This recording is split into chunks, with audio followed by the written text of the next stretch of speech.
सोने के नींबू। बच्चों, आज जो कहानी मैं आपको सुनाने वाली हूँ उसका नाम है सोने के नींबू।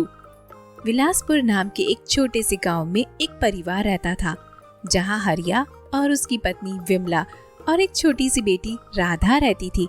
राधा खेतों में सब्जियां उगाकर उन्हें बाजार में बेचा करती थी और उसके खेत के एक तरफ बहुत बड़ी नदी बहती थी, जिसमें से हरिया पानी लेकर अपने खेतों में डाला करता था। हरिया के संग सब्जियां बेचने में उसकी मदद उसकी पत्नी विमला करती थी। दोनों साथ में मिलकर सब्जियां उगाते थे और उन्हें ठेले में लगाकर बाजार में बेचते थे। और हरिया की छोटी बेटी राधा जन्म से ही अंधी थी, जिस वजह से वह घर में अकेली रहती थी। इस बार बैंगन का सीजन चल रहा था। हरिया ने अपने खेतों में खूब सारे बैंगन बो रखे थे। विमला और हरिया अपने खेतों से उन बैंगनों को तोड़ते हैं और ठेले में रखकर बाजार में बेचने जाते हैं।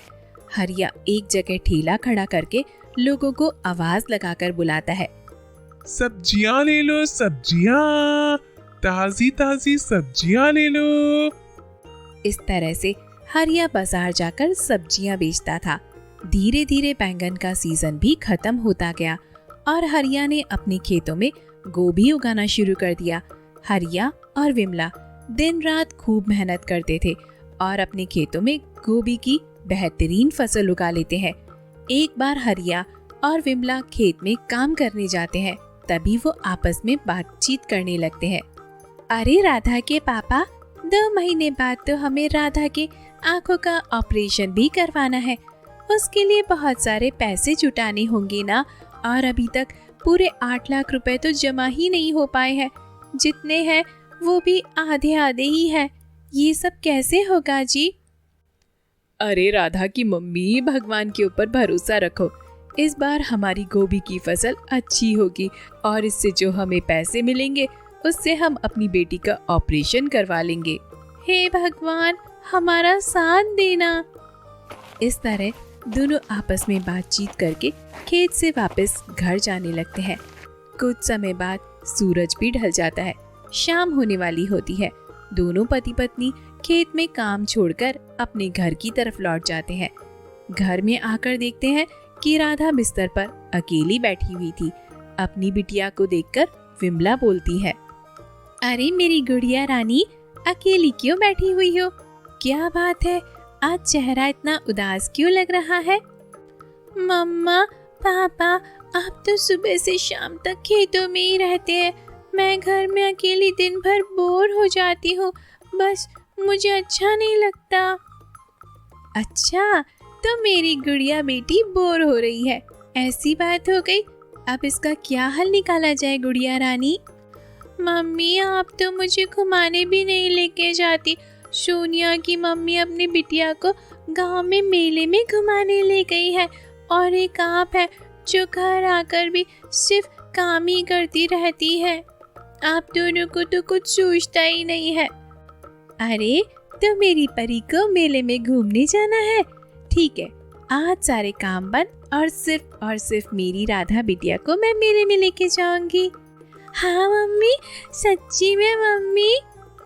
इस तरह कुछ देर में विमला अपनी राधा बेटी को एक सुंदर सा लाल रंग का फ्रॉक पहना देती है और घुमाने ले जाने के लिए तैयार कर देती है। तैयार करने के बाद विमला राधा के बाल बनाते हुए उससे पूछती है, अरे अरे, आज तो मेरी रानी बिटिया शहजादी लग रही है। मम्मा, आप बोल रही हैं तो मैं लग रही होंगी। अब भला मैंने तो अपने आप को आज तक देखा ही नहीं है। मेरी मम्मा तो मुझसे झूठ नहीं बोल रही होगी ना? विमला राधा बिटिया को पूरी तरह से तैयार कर देती है और फिर घुमाने के लिए मेले में चली जाती है, जहाँ बहुत सारे बच्चे भी मेले में आए थे। तभी वहाँ पर एक आइसक्रीम वाला आ जाता है और आइसक्रीम वाला जोर जोर से चिल्लाने लगता है, आइसक्रीम, ठंडी ठंडी आइसक्रीम। तभी राधा आइसक्रीम वाले की आवाज सुन लेती है और अपनी मम्मी को आइसक्रीम खिलाने को बोलती है। विमला 10 रुपए की एक कुल्फी लेती है और राधा उसे बड़े मजे के साथ में चुस्क्यारियां लेकर खाने लगती है। कुछ देर पार्क में टहलने के बाद वो दोनों घर लौट जाते हैं। उसी रात अचानक मौसम खराब हो जाता है। तेज बारिश होने लगती है। बिजली आपस में जोर जोर से कड़कने लगती है। तेज बारिश के कारण उस नदी का बहाव और तेज हो जाता है, जो हरिया के खेत के बगल से होकर गुजरती है। रात भर बहुत तेज बारिश होती है, जिस वजह से नदी का पानी बहुत ज्यादा बढ़ जाता है और हरिया के खेतों की तरफ आ जाता है और हरिया की सारी फसल को नष्ट कर देता है। गोभी की सारी फसल उस नदी के बहाव के साथ ही बह जाती है और उसी पानी के साथ राधा की आंखों की ऑपरेशन की उम्मीद भी खत्म हो जाती है। अगली सुबह जब विमला और हरिया अपने खेत में जाते हैं तो उनके पैरों तले जमीन खिसक जाती है, क्योंकि पूरी फसल बर्बाद हो चुकी थी। उस फसल को बर्बाद होता देख विमला रोते हुए बोलती है, हे भगवान, ये तूने क्या कर दिया। अब मैं अपनी बिटिया की आंखों की रोशनी कहाँ से लेके आऊंगी? यही तो हमारी आखिरी उम्मीद थी। ऐसा नहीं बोलते विमला, भगवान के ऊपर भरोसा रखो। जो होता है वो अच्छा होता है। ये सब क्या अच्छे के लिए हुआ होगा। देख रही हूँ मैं, भगवान ने हमारा सारा सपना तोड़ दिया। ये हमारा आखिरी आसरा था। अब हम कैसे गुजारा करेंगे? राधा की आंखों का ऑपरेशन कैसे कराएंगे? फिर से फसल उगने में इतना टाइम लगेगा, तब तक हमारे खाने के लाले पड़ जाएंगे जी। हरिया विमला से कुछ नहीं बोलता और दोनों उदास होकर घर लौट जाते हैं। हरिया की कुछ भी समझ में नहीं आता कि अब क्या होगा। कुछ दिन बीत जाते हैं। हरिया और विमला काफी ज्यादा टेंशन में चले जाते हैं। दोनों पूरी तरह से हार मान लेते हैं। फिर एक दिन हरिया जंगल की तरफ से होकर गुजर रहा था। उसे एक बगीचा दिखाई देता है। बगीचे की हालत बहुत ज्यादा खराब होती है, जिसे एक बहुत ही बूढ़ा आदमी ठीक करने में लगा हुआ होता है और बगीचे की सफाई करते करते उसकी सांस फूल जाती है। बूढ़ा आदमी खांसते खांसते वहीं बेहोश हो जाता है।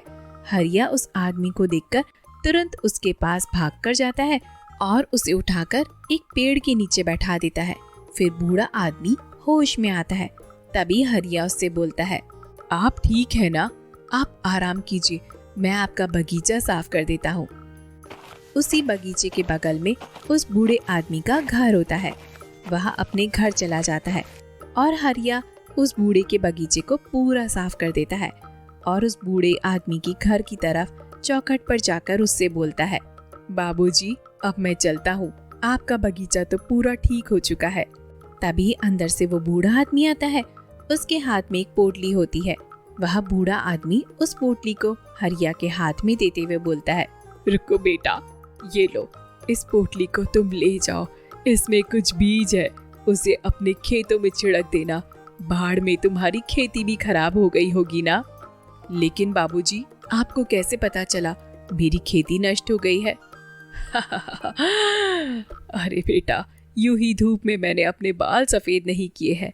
अब तुम जाओ और जैसा मैंने बोला है वैसा करो। हरिया सीधा घर आ जाता है और अपनी पत्नी विमला को वह बीज दिखाता है और उसे सारी बात बता देता है कि उसने एक बूढ़े आदमी का बगीचा ठीक किया था और उसके बदले में उस बूढ़े आदमी ने उसको बीज दिए हैं। दोनों पति पत्नी खेत में जाते हैं और नींबू के बीजों को बो देते हैं और सभी पेड़ों में पानी डालकर घर आ जाते हैं। अगली सुबह जब हरिया अपने खेतों में जाता है तो उसकी आंखें फटी की फटी रह जाती हैं। अरे, कल रात ही तो मैंने ये बीज बोए थे, आज ये इतने बड़े कैसे हो सकते हैं? और इनमें तो नींबू भी लगे हुए हैं, और ये नींबू इतने क्यों चमक रहे हैं? इतना कहकर हरिया नींबू के पेड़ से एक नींबू तोड़ता है और देखता है कि नींबू सोने का है।